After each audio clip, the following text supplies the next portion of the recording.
Сәлем достар, бүгін мен өзімнің әкемді іздеймін. Қандай әке жолығады екен, сол қызық боп тұрмаған. Видеоны соңына дейін көріп, қолдап, лайк басып, комментарий жазып отырыңыздар. Олай болса, бүгін үй алайық, үй қарайық. Фататита. Так, мен осы үйді алам. Go дегенді басайын, үй алайық тезірек. Үйлі боп қалайық бір. Так, мына жерде басқа біреудің үй жазып тұр. Ал достар, мен енді осы үйді алдым. Бірақ қандай үй таңдағанымды нақты білмеймін, қазір салынып жатыр. Көреміз барлығымыз бірге. Так, үйді айын енді мен айнық балым, что-то маманы іздеп көрейін. Давай, ищу маму. Пишите мне маму. Ал енді күтейік, маған кім жауап береді екен, кім жазады екен, кім менің мамам болады екен, сол қызық болып тұр маған. Так. Мама табылмады, өкінішке орай. Енді папа іздеп көрейін. Мүмкін папа болатындар бар шығар. Ищу папу деп жазайын. Что там желающий бар ма екен? Тезірек жауап берсе дұрыс болар еді. Әке де табылмаса енді не істейді екем? Мүмкін пара іздеп кетер ме екем, егер әке табылмай жатса маған. О, достар, маған әке табылды. Батя ғой, батя. Әкемнің түрін көрейік, өңіліп қандай өзін, очки киіп, блатной әке болды ғой, бұл да бір. Чо, там, батя, әке, қайда кеттің? Үйге кеттік па? Мына әкенің кіре салып, балам ұйықтайық дегені қалай кетті? Мен бір ішіне кіріп, тамақ ішіп, кішкене әңгіме айтып, әкемен бала болып сөйлесеміз ба десем, ұйықтайық дегенес, әлі ерте ғой деп жазайын. Батя, тоқтасай, қайда кеттің, батя? Не істеп кеттің өзі? Ақылды балалар ерте ұйықтайды дегенес. Мен бір ақылды балаға ұқсап тұрған адам сияқты. Не жасасам екен? Айтайын бірдеңе. Жындыма деп. Жындымын мен, жынды бала. Батя, мен сен жындымын ғой, мен жындым. Ақылды балаға ұқсап тұрған жоқпын ғой ешқандай. Ерте ұйықтайық дегенес. Мен бір қыдыра шығамыз, әке мен бала болып деп ойласам. Бір скучный папа екесің бар ғой. Бетіңе айтпасам да ішімнен жыным кеп тұршы, сендей батя болғаннаш. Ой, бір қанша жыммен түсіндірсем де бір түсінбейтін батя болды, бұл бар ғой. Очкиін шешпейді еще тұрып, бір көзін көрмедік қой әкеміздің. Енді амалсыз киген пижамамызды ұйықтайық. Так, қай пижаманы таңдасам екен? Батя былай тұршы, көрінбей қалды ғой. Экранның бәрін жауып тұршы, дәудей болып. О, міне соска болып шыға келдім. Енді ұйықтайық енді. Не істейміз, амал жоқ. Қазір мен типа ұйықтаған сияқты болып, сені ұйықтап тастап өзім фокус болып кетпесем, осы үйден қаңғырып көшеге бірдеңе жазып қойайын батяға. Қоймадың ғой ұйықта деп айтып қоймасам, кішкене недовольствомды білдіріп қоймасам, фататита деп қойып. Өзің үстіне киіп алған пижамасын қойшы. Пижама таңдағанша очкиін шешпей ма кішкене? Там безвкусный әке екен бұл да. Болды, кеттім ұйықтауға, жарайды жақсы. Так, батяның бөлмесі қайсысы? Батя кіріп кетті. Так, мына жақта әкеміз ұйықтаса, мен мына бөлмеде ұйықтайын барып. Айтпесе қашып үлгере алмай қалам ғой, бірге жатсақ. Папа, не ақ келдің енді ұйықтайын деп, өзің ұйықта дейсің, енді ұйқы бермей тағы келіп алған ес. Барса сен тез ұйықтасашы өзің. Не істеп жатырмын, мен басымда тұрып ұрып жатырмын, еркелетіп жатырған түрін ай мына кісінің. Дымға түсінбеді ғой, қазір мен бірдеңе жазып жіберейінші, кетші тез деп. Кетші тез, көзіме көрінбей, исчезни отсюда, батя. Жақтырып тұрған жоқпын қазір. Ой, бір бұл да бір кетпей қойды ғой, ё-моё. Әрең құтылдым ғой мына шалдан. Енді побегке кірсек, побег жасайын. Так, кеттік енді. Көзімізді жалтыратайық мына жерден. Оппо, так. Батя ұйықтап атқан шығар уже. Ақырын тыныш аяқтың ұшымен кеттік. Біріншітажының светі жанып тұр ғой, что-то әлі ұсталып қалып жүрмейін. Мен жалғыз қашқаным болмас. Так, біреуді жазып алайын, қасыма бір досым болса, дос тауып алайық. Ищу друга деп жазайын. Дос тауып кетсе жақсы болады. Батяға ұсталып қалса бір хотя бы ақтайтын қасымда адам болатын. Сендердің де бірге өздеріңмен қашатын достарың бар ма? Ұсталып қалған кезде бірге ақталып, бастарың салбырап тұратын. Ары бері күттім, папа что-то шықпады. Енді смело ақырын шыға берсек болатын сияқты. Ұйықтап қалған сияқты ғой, біраз қатты сияқты ғой ұйқысы.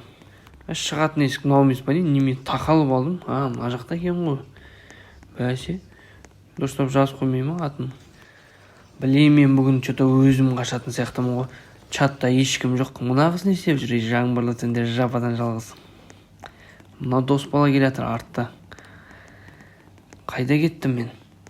Мә, что-то артымнан бар ғой, әкем келатқан сияқты. Бәсе, мә. Бұл да бір қалмайды, оянып апты ғой, сразу кете салысымен. Папа, ойбай, қуалама мені. Болды, қазір қайтам үйге. Не болды сонша?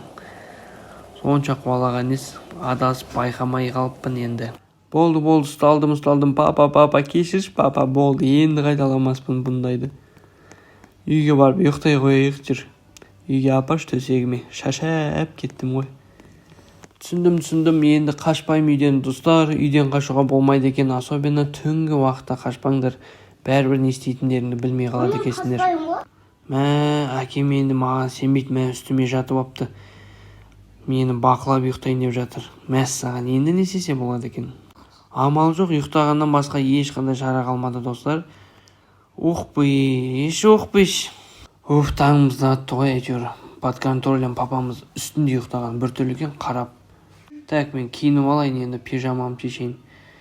Мына киім қалай сендерге, достар? Қазір әкеме барып әбден прикол ұстайық. Сәл біртүрлілеу болып тұр, кішкене қыздарскилеу ма?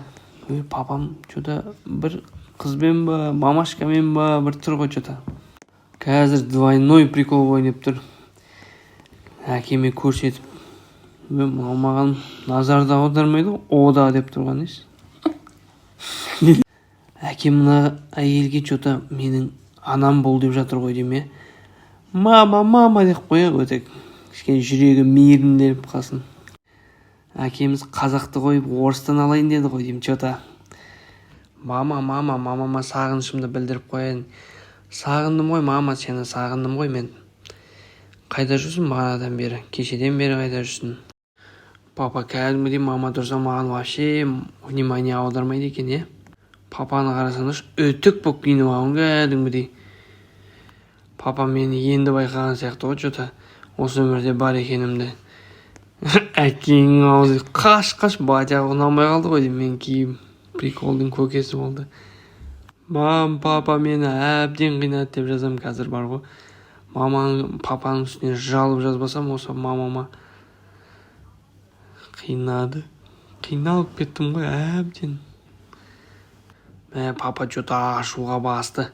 Мен ит мінезін көрсете бастады что-то, бірақ енді кешегідей мені қинап жатқан жоқ енді. Маманың көзінше өзін джентльмен ұстаған ғой. Орыс мамама комплимент жазып қояйын. Мама, а вы сосочка деп жазбасам, мәз оқпасын. Ой, маған әкем киім ауыстыр деп орысып жатыр. Қой барып киімді ауыстырып келейін. Мына киім шынымен де ұят болады қазір көшеге жүрсек.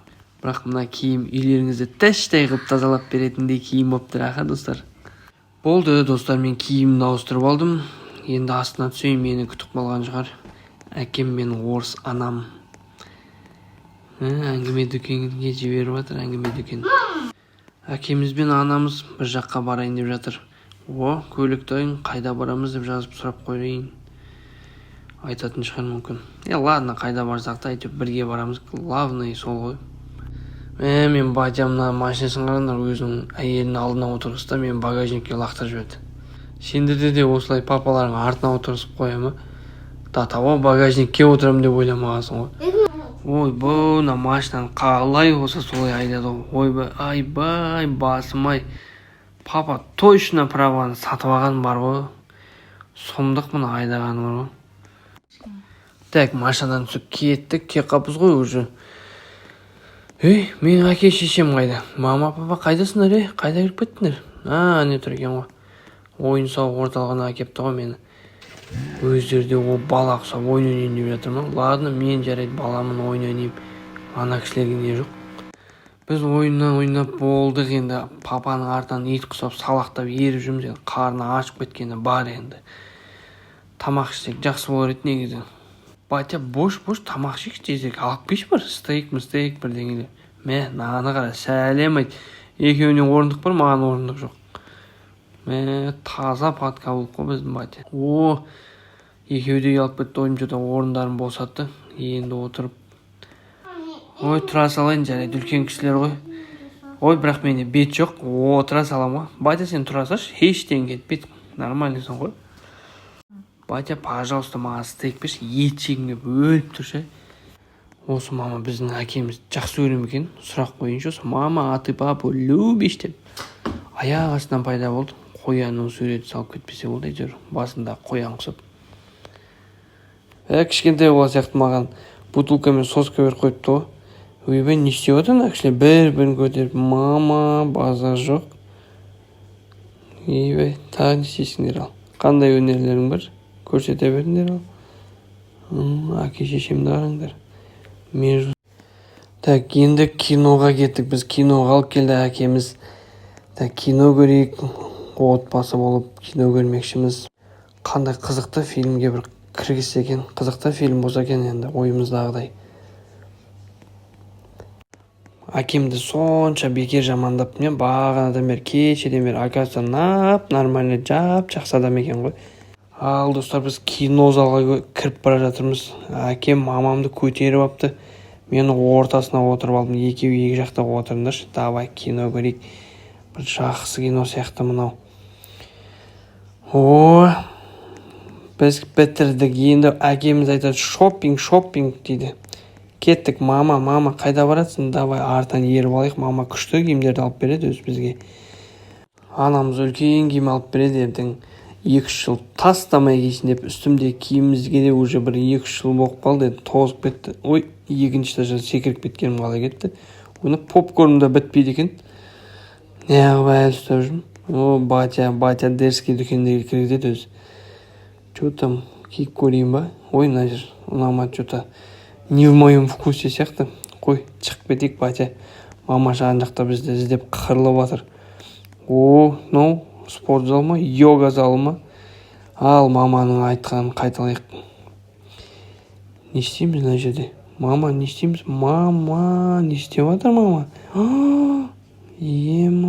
Мамамыз әкетті. Давай бізде әкетейік бірдеңеден. Оппо! Не істеймін? Не істесе болады? Давай, не? Әне. Бір талып ағасың ғой. Ұрмай соқпай талмаған қалай кетті. Әне, кайфқа кірдік. Діккіс бірдеңе істеп тұр. Әйтеуір мамамыздың көңіл үшін әйтеуір біте ма, бітпей ма? Болды, доғарайық, мамашы. Кеттік, мама. Шығайық сыртқа. Жарар болды. Байди шоппингқа кірген сияқты едік қой біз. Не болып кетті мынау? Әке, кеттік. Домой дейді әкеміз. Үйге қайтайық. Күніміз өте сәтті өтті. Қарнымыз тойды, кино көрдік. Енді йогамен де айналысып үйрендік. Алдына өзім отырып алғансың ғой, мамадан бұрын. Маманы багажға салып қойғанымыз қалай кетті? Ужас, папаның бұлай айдағаннан қорқам, бірақ ремень тағып алғаным дұрыс болды. Ужас, бұлай кім айдайды? Мамамыздың настроениесі жоқ, қараңдар. Мама, әкеміз ақыры соғыпты. Мына машинадан шошып кеткенімше, алдына мен отырып алғанмай үшеші. Қой, кеттім мен. Өздерің бірден алып келе беріңдерші. Рахмет. Күніміз осылай бітті ғой, көрейшім. Әрең үйге жеттік әйтеуір. Қарным ашты, әке, мама. Қатынау, сенде бір тамақ істесе, әйел болып үйде бір сырттан тамақ ше береміз бақ. Баланың қарны ашып өлетін болды на бала. Әкем де мені жақтап бірінші рет сөз сөйлеп отыр. Дауысын естіп шок болып қалғансың ғой. Өзімді қоярға жер таппай жүрмін даже. Сенің шешең бар ғой, ақша ортқаннан басқа дым бітірмейді бар ғой. Өзім ақ істеймін тамақты. Бәсе, мен білгем, біздің папамыз таза подковушник қой бұл деген. Хотя енді ондай емес шығар, бірақ енді солай сияқты көрінеді. Менің ойымша, сендер қалай ойлайсыңдар енді? Іс әрекетін көріп тамашалап отырсыңдар ғой. Айттым ғой, мына шешең ақша шашқаннан басқа дым білмейді. Үйдің ішінде мешок, сумка болып ақша шашып жүрген қарамайсың ба? Жарайды, қойшы оны. Бүгінгі күніміз бұлайша айтқанда жақсы өткен сияқты. Кел бір отырып бір перекус жасайық, шағын тәтті жеп алайық. Примерно бірдеңе жеп отырмын әйтеуір. Тамақ істеймін деген сияқты еді, өтірік әйтеуір тәтті мен алдап отқан қарамайсың ба? Әкеміздің көңілшін жеп жатыр. Қой, мен шаршадым, ұйықтайын. Папамыз шашымыз тарап беріп жатыр. Ал балам, шаршасаң онда барып төсегіңе ұйықтай ғой. Анаңмен бізді оңаша қалдыр. Только ендігәрі бағана таңертең киіп шыққан киіміңді киіп шықпашы ертең. Жақсы ма балам? Ой, жарайды достар. Мен ұйықтайын, шаршадым. Менің әке-шешеммен өткізген күнім қызық болса, арнама жазылып тіркеліп қойыңыздар. Келесі енді Брукхейвенде кімді іздейін? Комментарийге жазып кетіңдер.